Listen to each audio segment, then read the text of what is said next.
ভালোবাসা পেলাম না, আশায় আশায় দিনটি গেল, আশা পূরণ হলো না। এতদিনে বুঝলাম আমি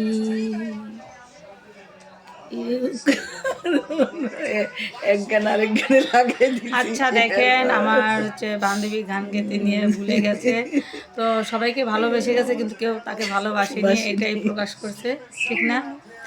ভালোবেসে গেলাম শুধু, ভালোবাসা পেলাম না, আশায় আশায় দিনটি গেল, আশা পূরণ হলো না। আসলে বন্ধুরা, আমরা কিন্তু প্রফেশনাল কেউ শিল্পী নয়, আমরা একটু মনের আবেগে গাইলাম আর কি। কেমন লেগেছে অবশ্যই কমেন্ট করে জানাবেন, ভালো লাগলে আবার এই শিল্পীকে আমি আনবো। টাটা। Bye bye.